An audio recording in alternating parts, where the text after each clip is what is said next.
ईश्वर को जानते नहीं थे, जब हम माँ के पेट में थे तब तो हम नहीं जानते थे।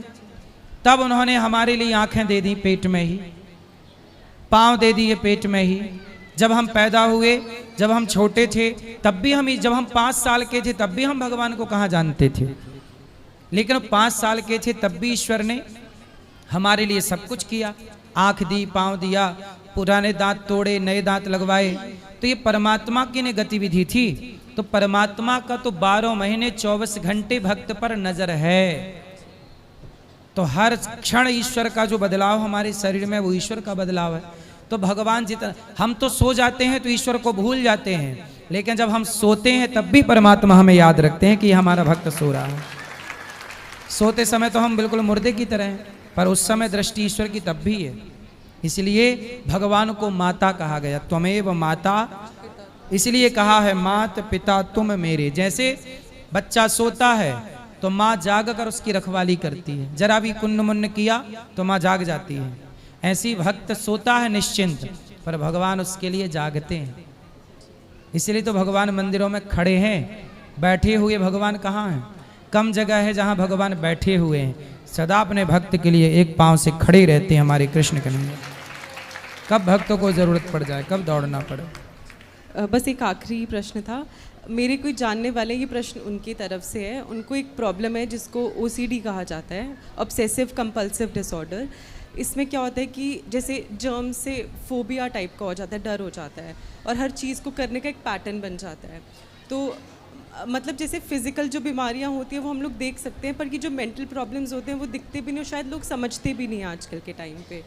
तो उन्होंने मेडिकेशंस भी लिए हैं काफ़ी, पर उससे कोई फ़र्क नहीं पड़ रहा उनको। तो उन्होंने मुझे बोला था कि महाराज जी से पूछना कि हमारे शास्त्रों में या कहीं भी ये चीज़ों का वर्णन किया गया है मेंटल प्रॉब्लम्स का, और अगर किया है या नहीं किया तो इसका क्या निवारण हो सकता है, इसको ठीक कैसे किया जाए?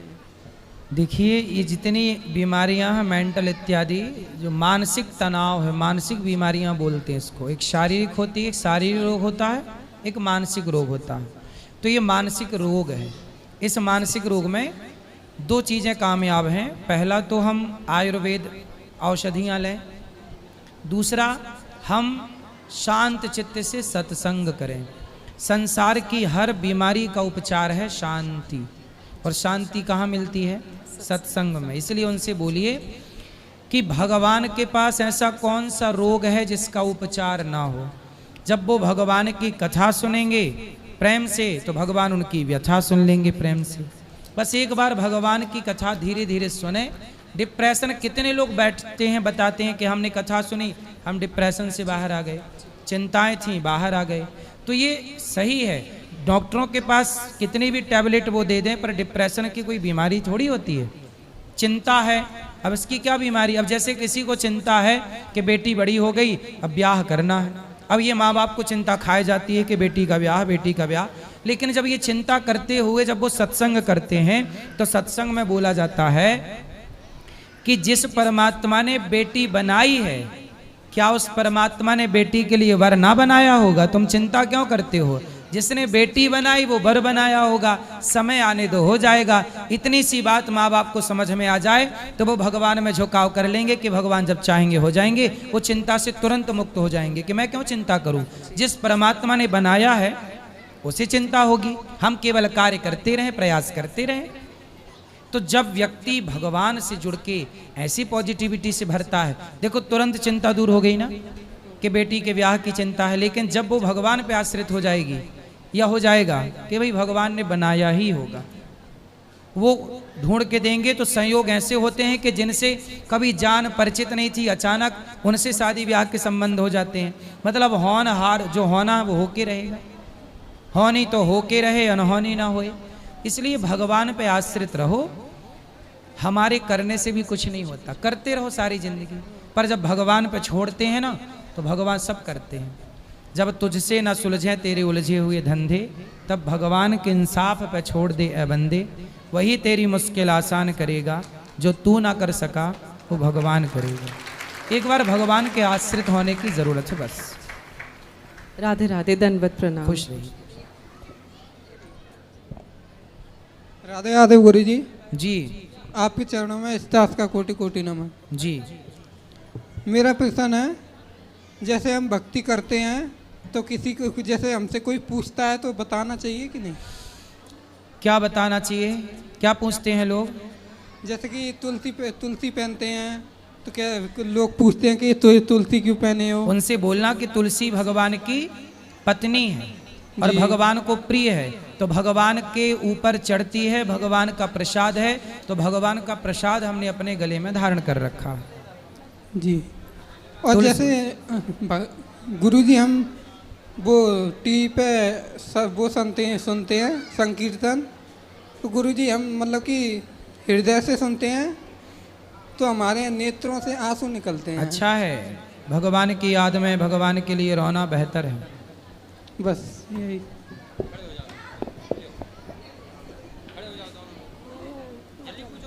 गुरुजी राधे राधे। पाँव गोड़ लगे हमरा एबे नहीं करना चाहिए। खुश रहिए जय श्रीमान नारायण गुरुजी। जी। गुरुजी, हम 2015 से आपको ढूंढ रहे थे। 19 में जाकर आपका पहला भजन सुने थे, तू डूब के मर जा रे चुल्लू भर पानी में। उसके बाद हम सोचे कि ये हमारे गुरु के लायक हैं। फिर 19 से लेकर 22 तक बहुत शोध किया हमने कि ये सही बात है कि नहीं, क्योंकि हम मुंबई में रहते हैं। तो आज उस संत के बारे में बहुत सुने थे। तो 22 में आपकी कृपा हुआ, राधा रानी की कृपा हुई तो हम यहाँ पहुँचे। तो पहले हम देखे कि नहीं, हमारे गुरु बनाते हैं हम उनको, तो आप बोलते हैं पानी पियो छान के, गुरु बनाओ जान के। बिल्कुल। तो पहले हम आप जो बोलते थे कि वृद्धा माँ को देखिए, वृद्धा माँ को देखे, बहुत सेवा अच्छा लगा हमको। फिर उसके बाद अन्न क्षेत्र भी आपका देखा हमने और संत सेवा भी देखे। फिर आपका कथा भी सुना, मैं दिल में हो गया कि नहीं, अब हमारे गुरु बनाना ही चाहिए। और शादी की सालगिरह था 26 फरवरी 2022, उसी दिन आपसे दीक्षा लिया और आपको गुरु बनाया मैं। अब आपके ऊपर मैं एक फ़ोटो बनाया हूँ अपने दिल में, उसमें थोड़ी सी कमी है। मैं सोच रहा हूँ कि बड़े गुरुजी हैं उनका भी फ़ोटो डालूँ। डाल सकते और हैं। एक नाम मैंने बनाया है आपके लिए, आपकी आज्ञा हो तो मैं बोल सकूँ। बोलो। अनंत कोटि ब्रह्मांड नायक वृंदावन महाराज गौरी गोपाल युवराज श्री ये केवल गुरुजी महाराज की जय हो। अनंत कोटि ब्रह्मांड नायक, ये बात केवल भगवान के लिए होती है, किसी व्यक्ति के अनंत लिए कोटि नहीं। की सेवा आप कर रहे हैं, इसके लिए आपको ठीक है, आपका वृंदावन भाव महाराज अच्छा है, नाम पर डाला जो गया है। अनंत कोटि ब्रह्मांड नायक हैं, अनंत सोचिए करोड़ों ब्रह्मांड के नायक कौन हो सर सकते हैं? अभी आप तो भगवान। हमारे करोड़ों सेवक के लिए आपसे जो दीक्षा लिया है जी। आज, उसके लिए तो आप वही हैं। ठीक है, वो आपका हाँ, प्रेम है, एक अच्छा है। और दूसरा, आपके जो सामने खड़े होते तो जो जैसा हमारे स्कूल के पीरियड में था ना, जो याद करे सब भूल जाते हैं, हाँ। वही है। हाँ, अच्छा, दूसरा प्रश्न ये है गुरुजी कि हमारे मुंबई में हम एकादशी करते हैं तो ब्राह्मण के लिए हमको ब्राह्मण नहीं मिलता है। तो हम जो कुछ दक्षिणा दान करते हैं तो साल में एक बार हम यहाँ आ पाते हैं। तो वो जो छुट्टा होता है, जो 100 या 200 जो भी होते हैं, तो वो छुट्टा हम अपने पास रख के बंदा हम कहीं किसी को दें कि वो यूज नहीं करना चाहिए। नहीं नहीं, आप छुट्टा बंधा कर सकते हैं, कोई दिक्कत नहीं है। हमारी लक्ष्मी कहती है कि घर में वो यूज ही नहीं करना चाहिए क्योंकि वो उसरगा हुआ है। ये भी सही बात है कि जो निकाल दिया उसको फिर उसको मत यूज करो, ये भी सही है। अच्छा। पर उसे जैसे चिल्लर ज़्यादा है तो उसे मुस्तैक करके भी कर सकते हैं, वो भी क्योंकि घर में छुट्टा यूज होता ना गुरुजी। ठीक है, कर सकते हैं। अब 100 रुपए के 100 ही होनी चाहिए, बाकी चाहे 10-10 के मिला के करो, चाहे 50-50 के मिला के करो। अच्छा गुरुजी, एक सवाल और है जी। हमारी बड़ी पुत्री है जो यूपीएससी कर रही है, 3 अटेम्प्ट दे चुकी है, 2 अटेम्प्ट यूपी में भी दी है और 2 अटेम्प्ट बिहार में जाके दे के आई है। ये आरक्षण नाम का बीमारी गुरुजी, आपके थ्रू से हम ये कहना चाहते हैं कि आप सरकार को बोलिए कि आरक्षण हटाए। क्यों? ये 4 या 5 नंबर से या 6 नंबर से पीछे हो जाती है और 30-35 वाले को आगे बढ़ने को मिल जाता तो है। आरक्षण क्यों हटाना चाहिए? ये हमें आरक्षण नहीं मिलता है और उसमें हम पीछे हट जाते हैं। हम ओपन कोटे में हैं, ब्राह्मण है तो हम ओपन कोटा में हैं। जी। तो इसके लिए कुछ करिए और आपकी कृपा बनाइए। उसके शादी के लिए भी हम कुछ कहीं बातचीत करते हैं तो कुछ ना कुछ अड़चन हो जाता है और टूट जाती है। चलो विवाह हो जाएगा, निश्चिंत रहिए। और बेटी से बोलना कि और मेहनत करें। मेहनत तो गुरुजी बहुत करें। आरक्षण जिनको मिला है वो आरक्षण पाके भी डॉक्टर अंबेडकर जी ने आरक्षण इसलिए दिया था कि हमारी ये समाज आगे बढ़े, पर वो आरक्षण समाज को आगे बढ़ने में सहयोगी तो कम बना, लेकिन वह आरक्षण ना अपाहिज कर रहा है समाज को। जी। उन समाज को जो आरक्षण लेती हैं उनको लगता है कि हमें पढ़ने की क्या जरूरत, हमें तो कम पढ़ के भी काम हो जाएगा। इस चक्कर में वो पढ़ते ही नहीं। जी। इससे क्या हुआ, वो अपाहिज होने लगे। जबकि ब्राह्मण ठाकुर को आरक्षण नहीं मिला तो उन्हें लगा कि भाई पढ़ना पड़ेगा, इसलिए उनकी बुद्धि चूंकि पढ़ना ही पड़ेगा इसलिए वो आज भी बड़े बड़े पदों में आप देख लीजिए कि आरक्षण वाले जहां पहुंच ही नहीं पाते वहां बिना आरक्षण वाले जाके बैठ जाते हैं, क्योंकि काबिलियत मरी नहीं है। आरक्षण ने क्या किया, आपको आरक्षण नहीं मिलता ये दुख की बात नहीं है, दुख की बात उनके लिए है जिनको आरक्षण मिलता है। आरक्षण नहीं मिलने के वालों के पास तो ये है कि भाई हमें तो करना ही है, हमारे पास ऑप्शन नहीं है। पर जिसके पास ऑप्शन है, द्रौपदी के पास जब तक ऑप्शन था तब तक भगवान नहीं आए। इसलिए आरक्षण जिसे मिला है उनको उनका सबसे ज्यादा नुकसान है। अब ये बात वो लोग कब समझेंगे मुझे नहीं पता, पर आरक्षण जिसे मिला है, ऐसा है ना कि शेर जो होता है यदि वो सर्कस में चला जाए तो उसे आरक्षण मिल जाता है, खाने पीने का बना बनाया मांस का टुकड़ा, शिकार नहीं करना पड़ता। लेकिन वही शेर जो सर्कस का है, मालिक के टुकड़ों पर पलता है, यदि वही शेर जंगल में छूट जाए तो वो शेर का शिकार कुत्ते कर लेते हैं। क्यों? शेर का शिकार कुत्तों ने क्यों कर लिया? शिकार करना बोले शिकार करना भूल गया सर्कस में रहते रहते। इसलिए जिनको आरक्षण मिला है उनका जीवन ज्यादा संकट में है। क्यों? क्योंकि वो पढ़ना लिखना भूल जाएंगे। और जिस बात के लिए अंबेडकर जी ने आरक्षण दिया कि हमारी समाज आगे आए, तो बताइए क्या आज भी आरक्षण मिले लगभग 60-70 साल हो गए, लगभग 70 साल। तो क्या इतने 70 सालों में वो समाज कितने % आगे आई? उनके नाम की राजनीति करने वाले राजनेता तो मलाई चाट रहे हैं और वो जहां की तहां हैं, उनके जीवन में बदलाव नहीं हुआ। ये आरक्षण जनता को लाभ नहीं पहुंचा रहा है, केवल नेताओं को लाभ पहुंचा रहा है और पब्लिक इसे समझती नहीं है। इसलिए आपको आरक्षण नहीं मिला तो आप अच्छे हैं कि आपके पास योग्य बनने की संभावनाएं हैं। जिसको आरक्षण मिला है उसके पास योग्य बनने की संभावनाएं नहीं है, क्योंकि वो अपाहिज हो जाएगा ना। उसे पता है कि भाई अपने साथ आरक्षण है, पर अपने साथ तो कोई आरक्षण नहीं, केवल भगवान है। मन लगा के पढ़ो। गुरुजी एक सवाल और है जी।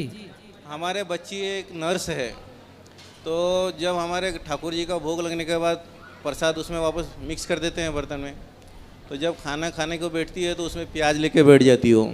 ठीक है, तो खा सकती है कि नहीं? प्याज खाना कोई पाप नहीं है, तामसी है इसलिए नहीं खाते, पर कोई खा रहा है तो वो खा रहा है। न प्रसाद, सब तो प्रसाद हो गया भोजन नहीं। हाँ, तो जब वो उनके आगे में थाली में परोसा जाता है तो वो बोलते हैं हमको प्याज चाहिए, नहीं तो फिर खाना छोड़ के उठ के चले जाती है। नहीं, कोई बात नहीं। देखो बच्चे हैं, धीरे धीरे समझाना, धीरे धीरे बताना। प्याज तामसी है, भगवान को भोग नहीं लगती, इसलिए जो भगवान को पसंद नहीं वो अपने को पसंद नहीं, इस भाव से नहीं खाते। पर कोई खा रहा है तो वो गलत नहीं है। आयुर्वेद में प्याज को अमृत माना गया है, लहसुन प्याज को अमृत आयुर्वेद ने माना है, पर चूंकि भगवान नहीं खाते इसलिए नहीं खाते। कोई खाए तो वो पाप नहीं है। पाप है शराब पीना, मांस खाना, तो शराब और मांस का सेवन त्यागिए, लहसुन प्याज के पीछे ना पड़िए। जो ना खा रहे हैं सही है, जो खा रहे हैं वो अपनी जगह ठीक है, ना खाएं तो अच्छा है। गुरुजी राधे राधे। जी। मैं माँ वैष्णो देवी की नगरी जम्मू से हूँ। गुरुजी मेरा एक सवाल है। मैं हमेशा अपने फ्रेंड जहाँ लोगों के साथ, जहाँ आसपास के जो लोग हैं उनके साथ अच्छे करने की कोशिश करता हूँ, अच्छा करता भी हूँ, लेकिन वही लोग कुछ टाइम बाद मुझे कुछ टाइम बाद मुझे नेगेटिव बनाते हैं। इन सब चीज़ का सामना मैं काफ़ी टाइम से कर रहा हूँ, लेकिन मैं हमेशा भगवान को याद रखता हूँ और कोशिश करता हूँ अच्छा करने के लिए, लेकिन ये सब मेरे साथ क्यों होता है कि वही लोग मुझे नेगेटिव क्यों करते हैं? कौन लोग कर रहा है? मेरे कुछ फ्रेंड सर्कल में हैं, जहाँ कुछ मेरे जो फ्रेंड सर्कल आसपास के जो लोग हैं, तो अपनी तरफ से मैं हमेशा अच्छा करता हूँ, अच्छा ही करता हूँ। आप अच्छा करते रहिए। हाँ। लोगों के चक्कर में क्यों पड़ते हैं? लोग क्या कहेंगे, पहले तो इस बीमारी को समाप्त करो। लोग क्या कहेंगे, जब तक हम ये सुनते रहेंगे कि लोग क्या कहेंगे, तब तक हम कुछ ना कर पाएंगे। इसलिए लोग जो कहना चाहें कहें, हमें जो करना है वो हम करते रहें। बस गुरुदेव यही एक सवाल था जो मुझे बड़ी देर से विचलित करता था। लोग देखो, एक बाप और बेटा जा रहे थे, उनके पास एक गधा था, तो वो गधे के ऊपर बैठ के जा रहे थे यात्रा। पहले के ज़माने में लोग गधे से, बैलगाड़ी से करते। तो बाप बेटा दोनों गधे में जा रहे थे, तो गधे के ऊपर बैठ के चल रहे थे। तो गांव वाले बोले, देखो एक गधे के दो दो गधे प्राण ले रहे हैं, एक गधे के ऊपर दो गधे चढ़े। तो उनमें से पिता को लगा कि बात तो सही है, थोड़ा हम पैदल चल लेते हैं। तो बेटा बैठा गधे पे और बाप पैदल पैदल। दूसरे गांव के लोगों ने कहा, लो घोर कलयुग आ गया, कैसा बेटा है, बाप पैदल चल रहा है और बेटा गधे में बैठा है।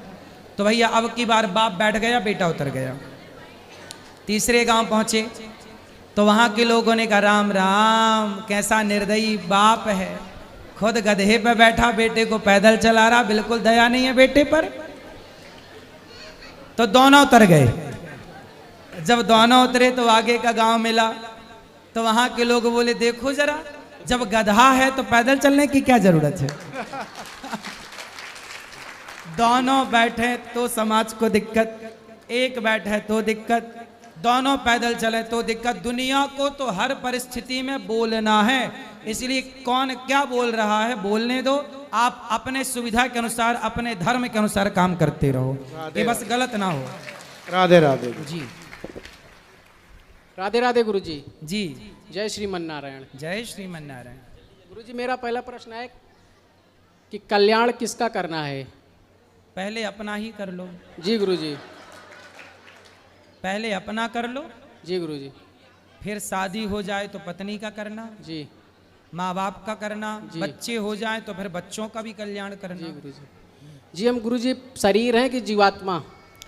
शरीर और जीवात्मा दोनों अलग हैं। शरीर पंच तत्वों से मिलकर बना, पंच में मिल जाएगा। आत्मा यथार्थ है, इसलिए मैं शरीर नहीं आत्मा हूँ, ईश्वर का अंश हूँ, ये सत्य है। जी गुरुजी।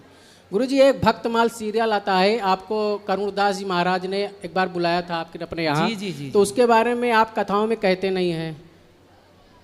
ठीक है। बहुत जरूरी है गुरुजी, वो उसको जो देखेगा उसके अंदर अपने आप भक्ति जाग जाएगी। सही है। जो आप कथाओं में बताते हैं उससे तो प्रभाव पड़ता ही है, बहुत पड़ता है, लेकिन उसको जो भक्तमाल सीरियल देख लेगा पूरा, उसके ऊपर बिना कहे ही भक्ति उसकी शुरू हो जाएगी। सही है। सही है। करेगा ही करेगा। सही है। और गुरुजी अपना एक भक्तमाल सीरियल है, यूट्यूब पे रहता है, वो टीवी पे आना चाहिए था, पर टीवी के लोगों ने पैसा मांग रहे थे, उन्हें स्थान नहीं दिया, पर वो बहुत अच्छा सीरियल है, तो वो जरूर भक्तमाल करके देखना चाहिए। सही है। जीवन का अपना पूरा उन्होंने सारा कुछ उसमें लगा दिया है। जी जी। और संतों की सेवा भी करते हैं। सही गुरुजी है। दास आपका ही शिष्य है, लेकिन उनका पूरा सत्संग जब से आता है, आज 1 साल हो गया, शायद किसी दिन ना सुना हो। सही है। और गुरुजी हम जब यहाँ पे आए थे, कल पानी बरस रहा था तो हम बरसाना चले गए थे, 108 कुटिया है वहाँ पे, वहीं पे रुके थे। तो गुरुजी आज यहाँ पे आए हैं आपके पास। सही। तो इस प्रश्न को हम आपको जब आते थे वृंदावन तब सोचे थे मिले कि ये भक्तमाल सीरियल कैसे सब लोगों तक देखेंगे। और गुरुजी जीवन का उन्होंने अपने सारा धन इतना कुछ उसमें लगा दिया है कि करोड़ों, और गुरुजी उन्होंने पैसा उधार भी लेकर लगा दिया उसमें। अभी उन्होंने 22 जनवरी को गुरु जी संन्यास ले लिया है। अब कथाओं से संन्यास ले लिया, अब नहीं करते हैं। उनके जो शिष्य हैं वो लोग करते हैं अब। गुरु जी इस भक्तमाल सीरियल को सबके पास पहुंचाने की जिम्मेदारी आपकी है। सही है, जरूर जरूर बोला करेंगे, सही बोल रहे हो जी गुरु जी, आप कहे भी थे जब गए थे वहाँ पे, तो कहा भी था बोलने के लिए, लेकिन आप गुरु जी नहीं कह पाते हैं। इसके लिए ठीक है, राधे राधे गुरु जी। जरूर बोलेंगे, चिंता ना करो। राधे राधे गुरु जी। राधे राधे गुरु जी। जी। आपको चरणों में कुटी कुटी प्रणाम। बोलो। हम ये बच्चे से परेशान हूँ राधे जी। किससे? मैं अपना लड़का से। काहे परेशान हो लड़का से? इसको पढ़ाता हूँ मगर पढ़ता नहीं है। 15 दिन 10 दिन घर से बाहर भाग जाता है। कहाँ जाता है? पूछता हूँ क्या बनेगा तो कहता मैं मालिक बनूंगा। बिना पढ़ले लिखले मालिक बन जाएगा गुरु जी। कहाँ भाग के चला जाता है? रात को नहीं आता है। कहाँ रहता है रात को? पता नहीं अब कहाँ रहता है। पूछता हूँ तो बताता नहीं। बताओ, बात कराओ। बताओ बेटा, क्या नाम है आपका? नवीन। नवीन। हाँ। तो भैया कहाँ रात को रहते हो? दोस्त के घर पर जाता हूँ। दोस्त कौन है आपके? कोई नहीं। बताओ। कोई नहीं। क्या नाम है दोस्त का? दोस्त का नाम बताओ। कृष्णा। कृष्णा। उसके घर रात रहते हो तो उसकी माँ बोलती नहीं कि बेटा अपने घर जाओ? कृष्णा की माँ बोलती है। फिर आप क्यों नहीं जाते अपने घर? छत पे सो जाते हैं हम सब।